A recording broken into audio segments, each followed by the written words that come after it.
부부가 함께 나이를 먹는 것을 흔히 해로한다라고 이야기를 합니다. 줄여서 말하는 건데 원래는 해로동혈이라는 내자성어의 줄임말입니다. 해로, 함께 늙고, 동혈, 구멍혈자를 써서 같은 구멍으로 간다.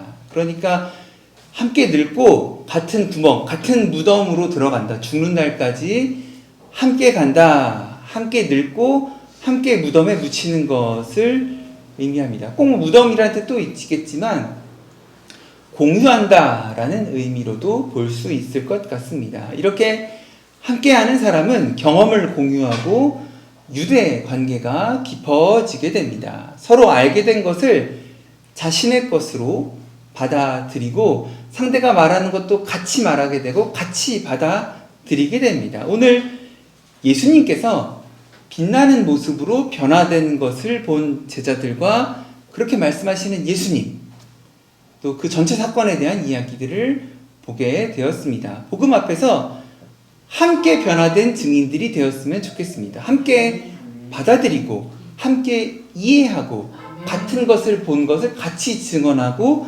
같이 말하는 지경에까지 이르기를 바라도록 하겠습니다. 아멘. 복음을 받아들이고 함께 경험을 나누는 시간이 되셔서 몸으로 마음으로 함께 깨닫게 되는 시간이 되셨으면 아멘. 좋겠습니다. 아멘. 주님을 믿고 따른다는 것은 세상을 보는 지금까지의 방식과는 조금 다른 방식으로 보겠다라는 말입니다. 세상을 보는 방식을 새로이 배우겠다라는 말이기도 합니다. 제자들은 예수님을 따랐지만 여전히 세상적인 시각에서 벗어나지 못했습니다. 빛을 보았지만 그 빛이 어떤 영광인지는 알지 못했던 것 같습니다. 그것을 세속적인 영광으로 여전히 이해했습니다. 우리도 제자들과 닮아있는 부분이 있습니다. 늘 교회에 와서 예수님의 고난, 예수님의 죽으심, 예수님의 영광, 부활, 찬양을 드리고 하지만 말하고 찬양하고 듣지만 우리 식대로 우리가 생각하고 싶을 때 생각하고 각자 신앙의 길로 각자 신앙의 생각대로 가지게 되는 경우가 많습니다. 오늘 읽은 마태복음 17장 5절 말씀에 보면 너희는 마지막에 그의 말을 들으라 라고 했지만 그 가르침을 듣고 그 예수님의 의도를 면밀히 잘 파악하려고 애써야 하는데 그렇지 못한 경우가 많다라는 것입니다. 주님이 지시하는 곳을 봐야 하는데 그렇지 못하다는 것입니다. 결국 5절에 너희는 그의 말을 들으라 라는 것은 세상의 말을 들으라가 아니라 그의 말을 들으라라는 거예요. 세상의 말에서 돌아서라는 의미입니다. 세상에서 듣는 말에서 돌아서라.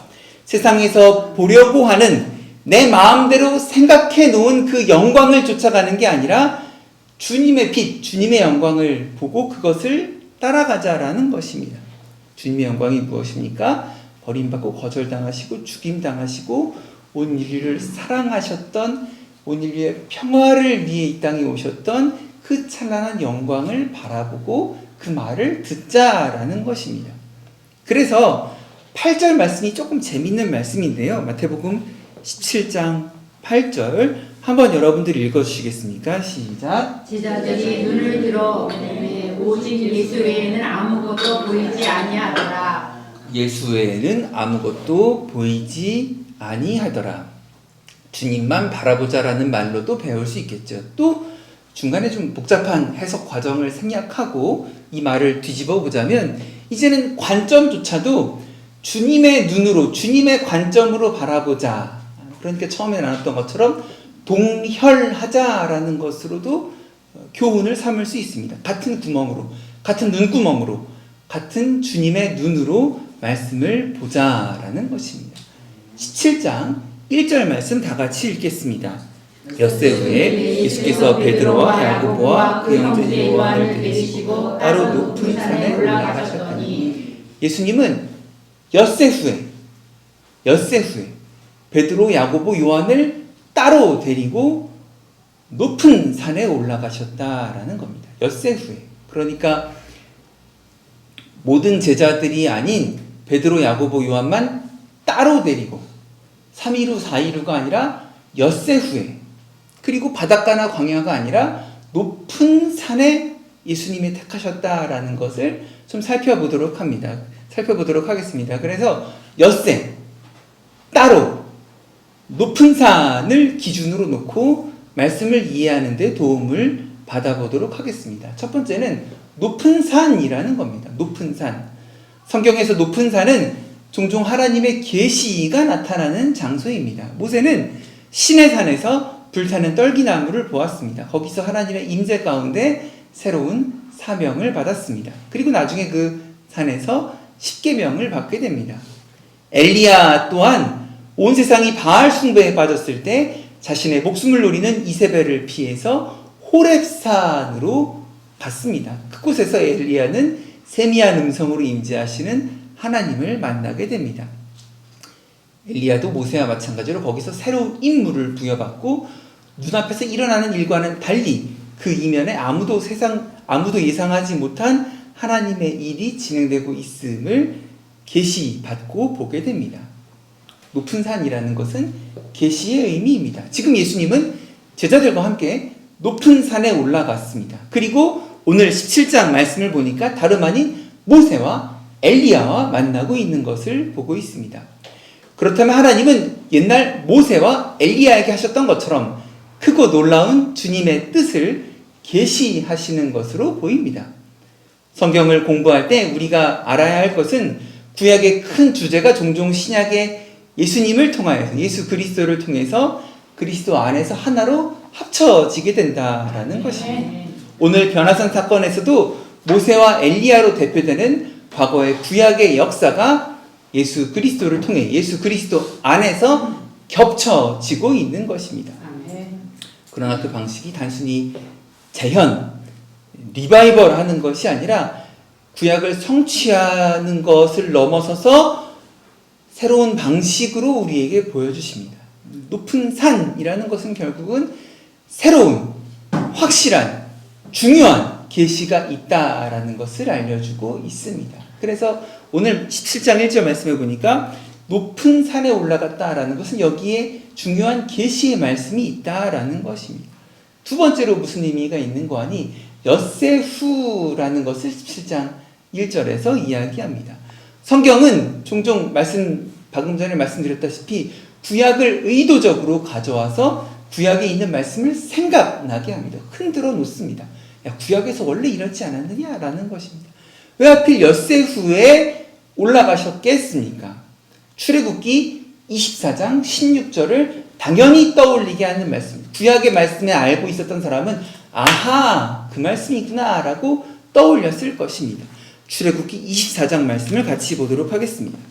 출애굽기 24장 13절부터 함께 읽어보도록 하겠습니다. 출애굽기 24장 13절부터 16절입니다.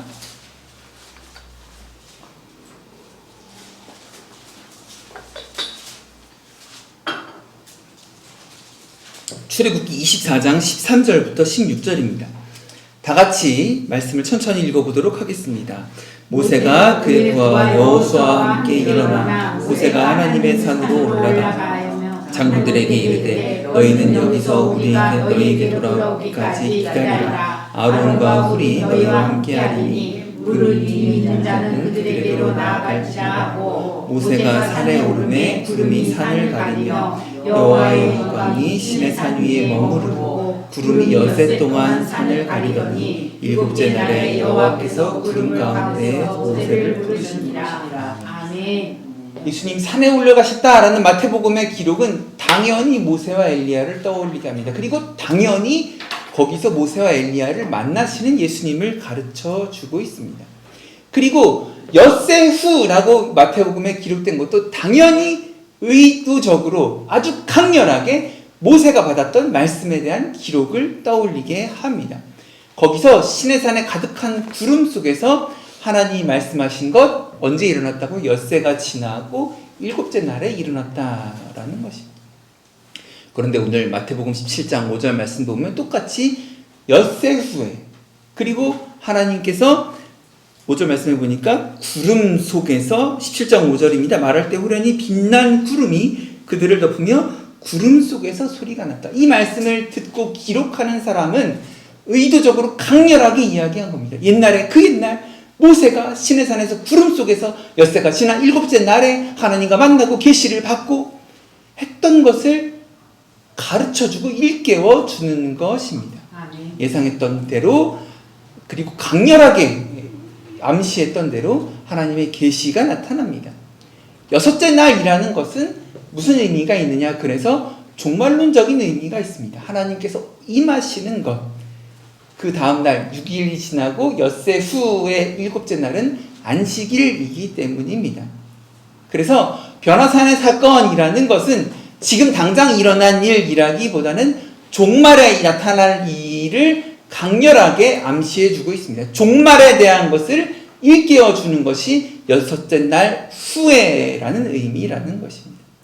누가 보아도 변화산 사건은 부활하신 예수님의 이미지도 떠올리게 합니다. 옷이 휘어지고 전혀 다른 형체가 되었다라는 것입니다. 자, 부활도 무엇입니까? 종말의 이야기를 일깨워주는 것이죠. 하나님이 오신다. 하나님이 다시 오신다. 우리의 주님이 다시 오신다라는 것도 종말에 대한 것을 일깨워주는 사건입니다. 아멘. 그런데 유대인들의 입장에서 보면요, 종말은 말 그대로 마지막이에요. 그래서 부활이 일어나는 것도 유대인들의 입장에서는 뭐죠? 마지막에 일어날 사건이에요. 부활이 일어난다 그럼 종말에 대한 이야기라는 것입니다. 그래서 성경 이 마태복음을 읽는 또 예수님에 대한 소식을 듣는 유대인 유대인들 또 마태복음이 주어진 유대인 그리스도인들 입장에서는 이게 되게 골치 아픈 일입니다.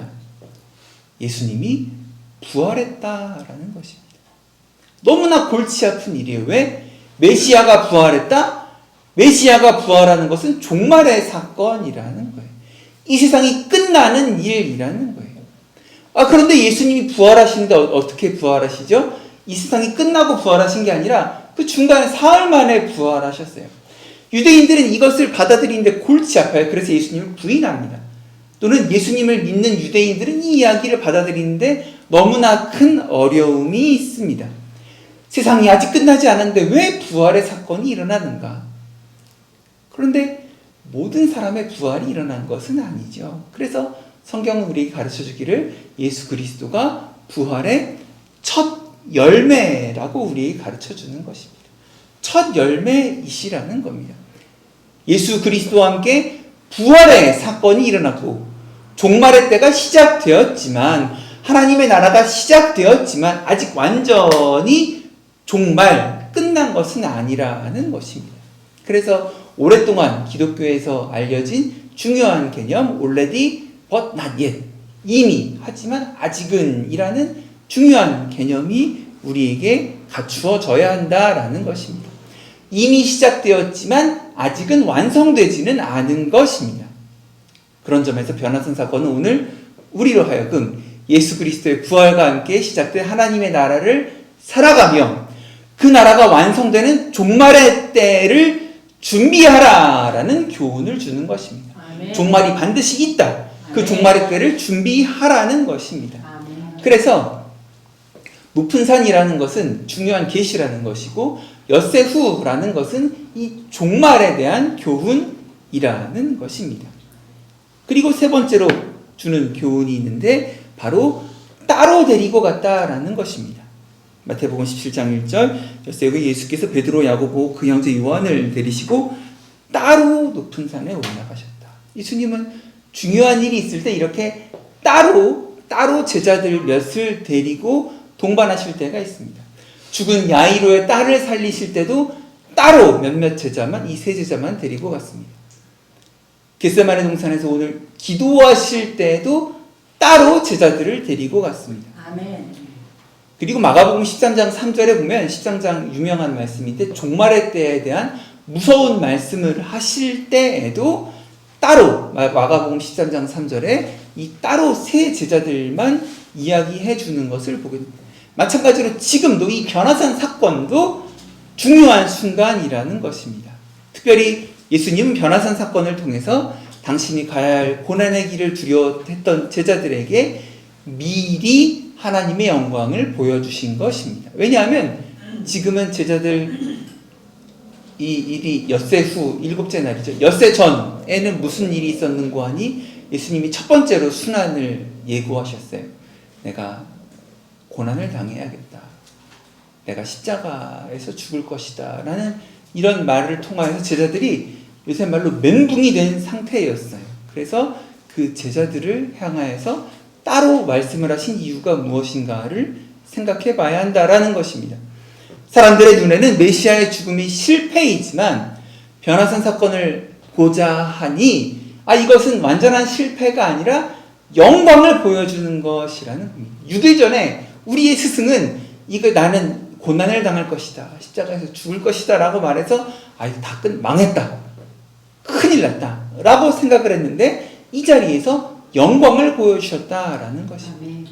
그래서 그런지 이 세 제자는 좀 마지막이 기이합니다. 야고보는 가장 먼저 순교한 사도가 되고 사도 요한은 반대로 가장 오래 산 사도가 되어서 에베소 교회 끝까지 자기 몫을 다했습니다.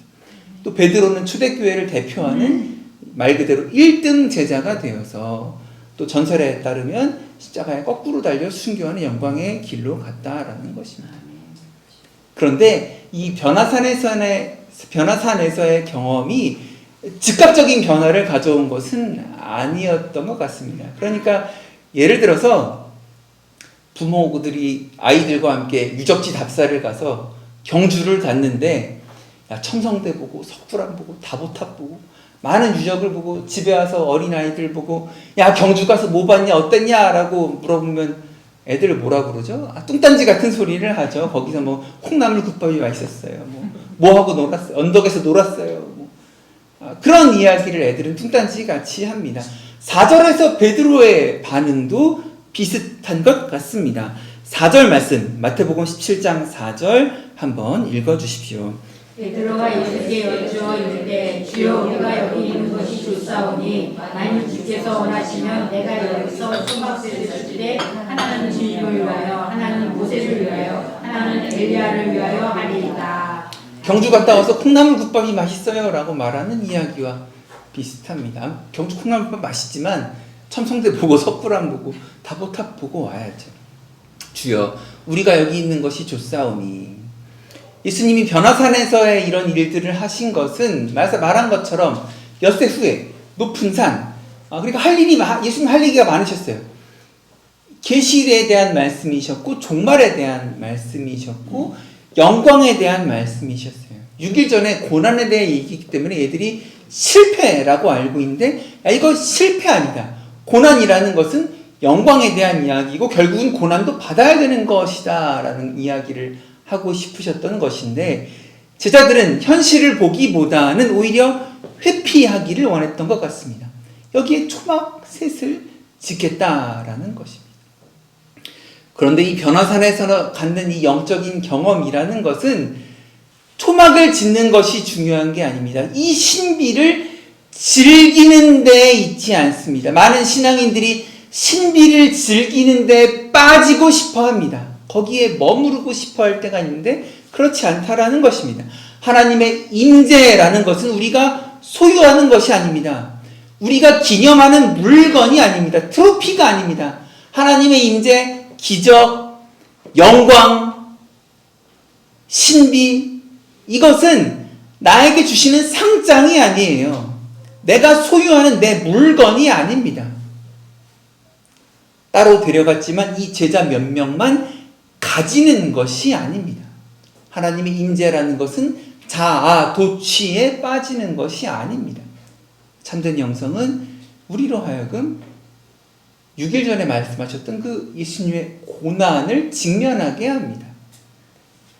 예수님의 고난, 결국은 세상 사람들이 많이 겪고 있는 고통과 어려움 또한 바라보아야 하는 것이 정말로 하나님의 임재를 경험한 사람이 해야 될 일이라는 겁니다. 그래서 그 고통 가운데 있는 그 하나님의 사랑을, 하나님의 임재를 실천해야 합니다. 고통 가운데 겪는 어려운 이웃들이 있다면 하나님이 임재하듯이 내가 그곳에 임재하여서 그들과 같이 있으면서 그 어려움을 내 눈으로 직면해야 한다라는 것입니다. 그래서 훗날 이 세 제자의 변화된 삶을 본다면 예수님의 변화산 교육이 아주 잘못되었던 것 같지는 않습니다. 특이하게도 변화산에서 예수님은 제자들에게 별다른 말씀을 하지 않습니다. 베드로가 초막 셋을 짓자라고 할 때도 예수님은 가타부타 말씀이 없으셨습니다. 말을 많이 한다고 좋은 교육이 아니었던 것 같습니다. 때로는 침묵이 좋은 교육인 것 같습니다. 예수님이 침묵하시자 무슨 일이 일어납니까? 그때 하나님의 음성이 들려옵니다. 5절 말할 때 호련히 빛난 구름이 그들을 덮으며 구름 속에서 소리가 나서 이르시되 이는 내 사랑하는 아들이요 내 기뻐하는 자니 너희는 그의 말을 들으라 하시는지라. 방금 말씀 나눴던 대로 구름은 하나님의 임재를 상징합니다. 그 임재가 제자들을 압도하더니 예수님 세례 받으실 때와 동일한 음성이 들립니다. 이는 내 사랑하는 아들이니 너희는 그의 말을 들으라. 이 말도 또한 구약을 잘 알고 있었던 사람이라면 신명기 18장 말씀이 당연히 생각나는 말씀입니다. 모세를 통해서 이스라엘에게 들려주셨던 말씀, 내 하나님 여호와께서 너희 가운데 나와 같은 선지자를 일으키시니 너희는 그의 말을 들을지니라.